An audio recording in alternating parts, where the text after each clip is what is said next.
आज अलीगढ़ में शिक्षक भर्ती को लेकर बेसिक शिक्षा मंत्री के आवास का घेराव कर प्रदर्शन किया गया। प्रदर्शन के दौरान अभ्यर्थियों ने मैरिज रोड पर जाम लगा दिया।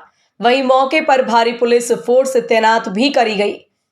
आपको बता दें कि प्रदर्शन में रहे लोगों का कहना है कि बेसिक शिक्षा मंत्री अपना वादा निभाते हुए 68,500 शिक्षक भर्ती के रिजल्ट में संशोधन करवाएं।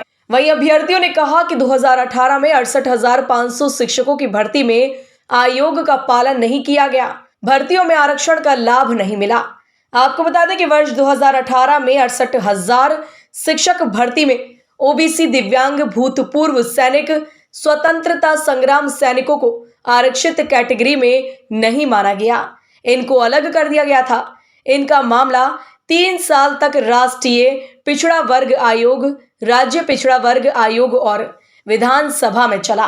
हालांकि आयोग ने आदेश दिए थे कि 5% की छूट देते हुए 150 में से 60 अंक व 40% पर उत्तीर्ण कर नियुक्ति की जाए। 8 महीने से आदेश आया है, लेकिन इस पर कोई कार्यवाही नहीं हो रही है, जिसको लेकर प्रदर्शन किया जा रहा है।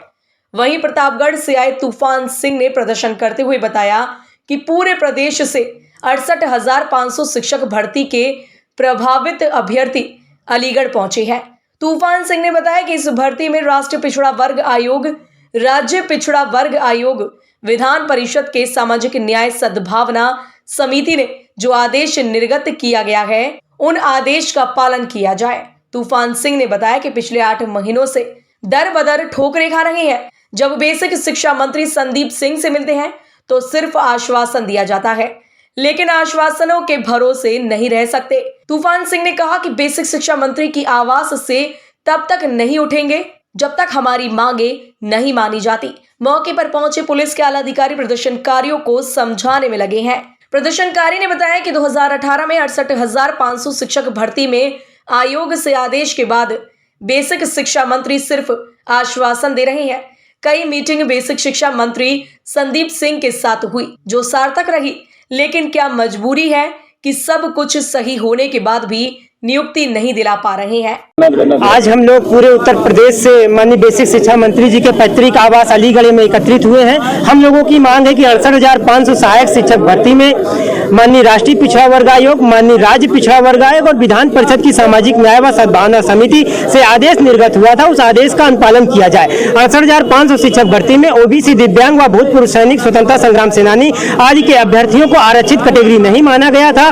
उसमें जो उत्तीर्णांक निर्धारित किया गया था उसमें इन वर्ग को अलग कर दिया गया था, जिसका मामला लगातार 2.5 से 3 साल तक राष्ट्रीय पिछड़ा वर्ग आयोग, राज्य पिछड़ा वर्ग आयोग और विधान परिषद में चला। वहां से आदेश निर्गत किया गया कि आरक्षित वर्ग के ओबीसी, दिव्यांग और भूतपूर्व सेनानी अभ्यर्थियों को 5% की छूट देते हुए उत्तीर्णांक 150 में से 60 अंक व 40% पर उत्तीर्ण किया जाए और इनको नियुक्ति दी जाए। पिछले 8 महीने से आदेश आया हुआ है। हम लोगों की मांगे लगातार जारी है, लेकिन अभी तक इस पर कोई कार्रवाई नहीं हो पाई है। अगर कार्रवाई नहीं हो तो क्या करेंगे आप? हम लोगों की लगातार धरना प्रदर्शन जारी रहेगा जब तक हमारी मांगे नहीं मान ली जाती। पिछली बार भी हम लोगों ने प्रदर्शन किया था तो प्रशासन के द्वारा मुलाकात कराई गई थी। उस मुलाकात में सिर्फ आश्वासन मिला था। शासन में बैठे हुए जो अधिकारी हैं, मैं एक बात कोट करना चाहूंगा कि माननीय बेसिक शिक्षा मंत्री जी बार बार कहते हैं कि हम दलितों पिछड़ों के हक की बात करते हैं। जो राष्ट्रीय पिछड़ा वर्ग आयोग संवैधानिक संस्था है, जिसको माननीय हमारे प्रधानमंत्री आदरणीय नरेंद्र मोदी जी ने उसे संवैधानिक दर्जा प्राप्त किया, उस आदेश का हम अनुपालन करेंगे। लेकिन शासन में बैठे जो अधिकारी हैं, आला कमान, वो इसको करने से कतरा रहे हैं, हिला हवाली कर रहे हैं। हम लोग तब तक डटे रहेंगे जब तक हमारी मांगे नहीं मांग ली जाती, तब तक हम लोग ऐसे ही डटे रहेंगे। निशा खुशवा है, मैं फिरोजाबाद से आई हुई हूँ और ये 68,500 की सहायक शिक्षा भर्ती निकली थी 2018 में, जिसमें जनरल और ओबीसी का जो पासिंग मार्क्स होता है वो इक्वल रखा गया था, जिसमें 45% रखा गया था। लेकिन हमेशा कोई भी भर्ती होती है, कोई भी भर्ती होती है, सब में ओबीसी हो, एससी कैटेगरी को आरक्षण प्रदान किया जाता है। यहाँ पे आरक्षण के साथ साथ ना तो हमें छूट दी गई थी, ना ही हमें आरक्षण दिया गया था। हमारी सिर्फ इतनी छोटी सी मांग थी कि जो हम ओबीसी के कैंडिडेट हैं और जो हमारे फ्रीडम फाइटर्स हैं और विकलांग साथी हैं, हमारे दिव्यांग साथी जिनको आज बोलते हो आप किस बात के दिव्यांग रह गए हैं, वो जब आप उनकी सहायता नहीं कर सकते हो, उनको उनका अधिकार नहीं दे रहे हो, तो बस हमारा इतना सा था कि हम 2018 से आज तक लड़ते आ रहे हैं, हमें सिवाय आश्वासन के कुछ नहीं मिला है। चाहे हम दिल्ली गए हो, चाहे लखनऊ गए हो, कहीं भी गए हो, यहाँ तक कि हमें आयोग से ऑर्डर भी मिल चुका है, लेकिन हमारी सरकार उस ऑर्डर को बहाल ही नहीं करना चाह रही है। सिवाय आश्वासन के हमें कभी कुछ नहीं देती है। आज हम यहाँ सिर्फ और सिर्फ अपनी बात रखने आए हैं।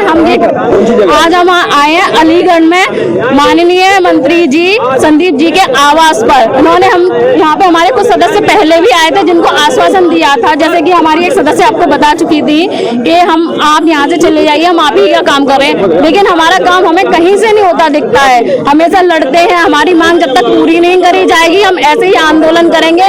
या तो हमें क्लियर कर दो कि आप हमारे लिए कुछ नहीं हो, आप पिछड़ा वर्ग हमारे लिए कोई मायने ही नहीं रखता है कि आप हमने आपको शिक्षा दे दी, आप चाहे सड़क पे डले रहो, आप चाहे नौकरी करो चाहे ना करो, बस तरह से। जो हमारी भर्ती थी 68,500, उसके लिए हम 4 साल से लड़ रहे हैं। हमारे साथ धोखा हुआ है, हमारे 5% को हमें नहीं दे रहे हैं। हर भर्ती जो जितनी भी होती है सब में ओबीसी को अलग से 5% छूट दी जाती है, लेकिन इसमें हम लोगों को जनरल में रख दिया गया है। तो हमारी तो केवल एक ही मांग है कि या तो हमें नौकरी दें, ना तो हमें इच्छा मृत्यु दे दें। मैं तो पिछली बार भी जब मैं यहाँ मंत्री जी के पास आई थी तो मंत्री जी ने कहा था कि अब की बार हमारी बात मान लो, तुम यहाँ से चले जाओ, हम आपका कर रहे हैं, लेकिन हमें आश्वासन के अलावा हमें कुछ नहीं मिलता है। लोग हैं इसमें? ऐसे करीबन 1000 से 1500 लोग हैं, कोई ज्यादा लोग भी नहीं है इसमें, और 75 जिले से हैं हम सारे लोग। अगर तुम्हारी मांग नहीं मानी जाती तो आप क्या करेंगे? हम इनसे इच्छा मृत्यु मांगेंगे और फिर हम जो करेंगे वो फिर देखा जाएगा। फिर इनके हाथ से निकल फिर ये यूँ कहेंगे ऐसा नहीं करना चाहिए, कुछ ऐसा कर जाएंगे हम। इस तरह का मामला था ये कुछ छात्र आए हुए हैं, इनकी मांग है कि इनके द्वारा एक परीक्षा दी गई थी, उस परीक्षा में कुछ त्रुटियां थी, जिसके संदर्भ में ये त्रुटियों को सही करने के लिए मांग कर रहे हैं। तो इनको बताया गया है कि आपको अपनी बात जो रखनी है आप अपने मेमोरेंडम के माध्यम से रखिए और उसी के आधार पर विधिक कार्रवाई की जाएगी।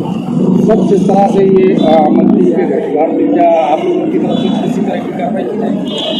देखिए, ये छात्र हैं, अभी अपनी बात रखने के लिए आए हुए हैं। इनकी बात शांतिपूर्वक सुनी गई है, ये अपनी बात शांतिपूर्वक रख रहे हैं। उसके आधार पर जो भी विधिक प्रक्रिया है उसके आधार पर